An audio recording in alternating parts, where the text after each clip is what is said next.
सुनो सुनो तुम भारतवासी, अन्याया छोटा जगा भाग भाया। सत्साहे गुरु तेरा ही आश्रम। बच्चों, आज दूसरा नवरात्रा है। दूसरा नवरात्रा स्वादिष्टान कमल में होता है। वहाँ पर इंद्राणी माँ यानी ब्रह्मचारिणी माँ का वासा होता है, अर्थात ब्रह्मचारिणी माँ की शक्ति ऊर्जा वो हमारे अंदर इस समय में प्रचलित होती है, प्रचंड होती है। अगर हम पूरी तरह से इन बातों को समझ लेते हैं तो बाहर वाली मूर्ति अगर देखते हैं तो भी वो दो हाथों वाली मूर्ति है, खड़ी मूर्ति मिलेगी आपको। इसका मतलब होता है एक बायां और एक दायां।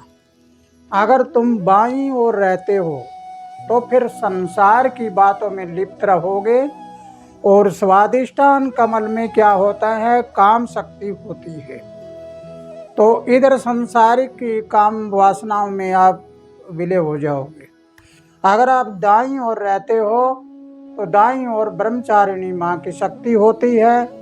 वो शक्ति आपको अपने अंदर शब्द और सूरत का योग मिलाकर ऊपर की ओर खींचना शुरू कर देगी। इसलिए आज के नवरात्रे को, दूसरे नवरात्रे को बड़े गौर से समझना है, और समझकर जब भी आप बैठते हैं ध्यान क्रिया में तो बाहर वाली मूर्तियों के बारे में सोचना है कि ये केवल कल्पना है, ये हमें समझाने के लिए है।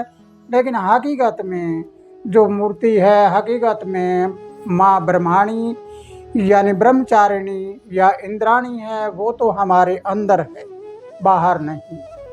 तो इसलिए बच्चों, दूसरे नवरात्रे में आप अपने अंदर ब्रह्मचारिणी शक्ति को जगाइए और सब सूरत का योग मिलाकर ऊपर की ओर, नाभि की ओर चलिए, जहाँ पर आपको ब्रह्माणी देवी मिलेगी, ब्रह्माणी माँ मिलेगी। इस ब्रह्माणी माँ के बारे में आपको कल के नवरात्रे में बताऊंगा।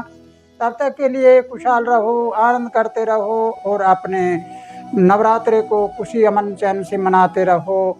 और जिसका नारियल चढ़ जाता है, अर्थात नारियल में एक झीरी पड़ जाती है, तो ये आप सोच के चलिए कि आपका पट खुलने वाला है, अवचेतन मन जागने वाला है, आपके अंदर कोई न कोई शक्ति जरूर प्रवेश होती है।